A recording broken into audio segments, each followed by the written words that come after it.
శేఖర్ గారు ఏంటి సడన్గా ఇక్కడ కనిపించారు? మొత్తం బెట్టింగ్ యాప్స్ చేస్తున్న వాళ్ళందరిపైన కేసు పెట్టడానికి వచ్చారా, లేకపోతే మీరు వాళ్ళకి సపోర్ట్ చేయడానికి వచ్చారా? అందరూ కాదమ్మా, ఇందులో ఇద్దరు మా బిగ్ బాస్ మిత్రులు ఉన్నారు కదా, tasty Teja and Vishnupriya. So వాళ్ళ కోసం ఒక చిన్న రిప్రజెంటేషన్. అంటే వాళ్ళు కొంచెం ప్రస్తుతం భయపడి ఉన్నారు. కానీ శేఖర్ భాష అనగానే ఎవరైనా తప్పు చేస్తే ఫ్రెండ్ అయినా సరే వాళ్ళని ఎదిరించే తత్వం ఉంది కదా, మరి వీళ్ళు ఫ్రెండ్స్ అయినప్పటికీ తప్పు చేశారు కాబట్టి మరి మీరు వాళ్ళని ఎందుకు రిప్రజెంట్ చేస్తున్నారు? తప్పు వేరు, పొరపాటు వేరు. వీళ్ళు చేసింది పొరపాటు. అది కూడా లీగల్ది చేశారా ఇల్లీగల్ చేశారా కూడా మనకి ఇంకా తెలియదు. ఒకసారి అది చాలామందికి, అంటే మనకి ఇవాళ సొసైటీ అందరికీ తెలియాలి. ఇది ఏదో డబ్బులు వస్తాయి కదా అని రకరకాలు ప్రమోట్ చేస్తుంటాం. కానీ బెట్టింగ్ యాప్స్ని ప్రమోట్ చేయడం అనేది ఎంత ప్రమాదకారి అనేది, అంటే లీగల్ కాబట్టి ప్రమోట్ చేసుకోవచ్చు, ఇల్లీగల్ కాబట్టి ప్రమోట్ చేయకూడదు అనేది కాకుండా, ఇల్లీగల్ చేసినా చచ్చిపోయేవాళ్ళు ఉంటారు, ఇల్లీగల్ చేసినా పోయేవాళ్ళు ఉంటారు.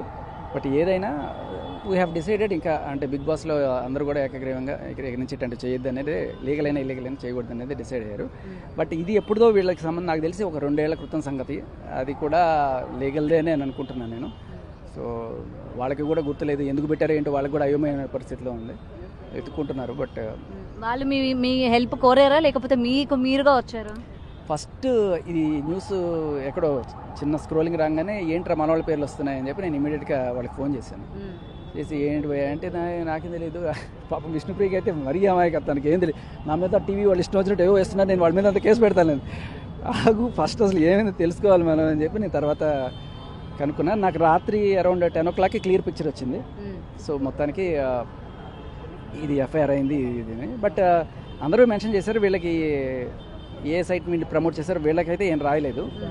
అండ్ సార్ మీరు అన్నారు కదా వీళ్ళు ఎప్పుడో ప్రమోట్ చేసింది తెలిసి తెలియక చేశారు, అండ్ ముఖ్యంగా బిగ్ బాస్ వాళ్ళు అని చెప్పి మీరు ఇక్కడ మెన్షన్ చేస్తున్నారు. మరి రిమైనింగ్ వాళ్ళు కూడా మేము ఎప్పుడో 1 నెల క్రితం చేసినవి ఇప్పుడు మేము ఆ వీడియోస్ తీసేస్తాం, సారీ చెప్తున్నాం అని కూడా చెప్తూ ఉన్నారు. మరి వాళ్ళు కూడా పొరపాటుగా చేశారేమో అని చెప్పి వాళ్ళ తరపున ఎందుకని మాట్లాడట్లేదు మీరు? వాళ్ళు అడగాలి కదా మా నాన్న. వీళ్ళు అడిగారంటారు అయితే? అంటే వీళ్ళతో రెగ్యులర్ టచ్లో ఉంటాను నేను, అందుకని. ఓకే.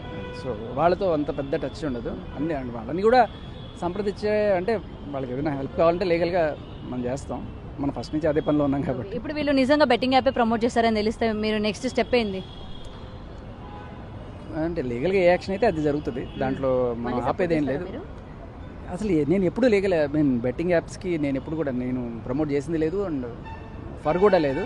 బట్ కొంతమంది చెప్పుకునేది ఏంటంటే లీగల్వి కదా మేము చేస్తాం కదా అని చెప్పి అంటున్నారు. సో మీ బిగ్ టీవీ తరపు నుంచి నేను రిక్వెస్ట్ చేసేది ఏంటంటే, లీగల్ అయినా ఇల్లీగల్ అయినా సరే కంప్లీట్గా బ్యాన్ చేసేసేయండి. ఐ మీన్ లైక్ ఇప్పుడు మనం చూస్తున్న మెట్రో పోతుంటే దాంట్లో మీకు కూడా మీకు ఆ పరియో లేకపోతే కొన్నిసార్లు ఈ డ్రీమ్ లెవెన్ ఇలాంటివి కనబడుతుంటాయి.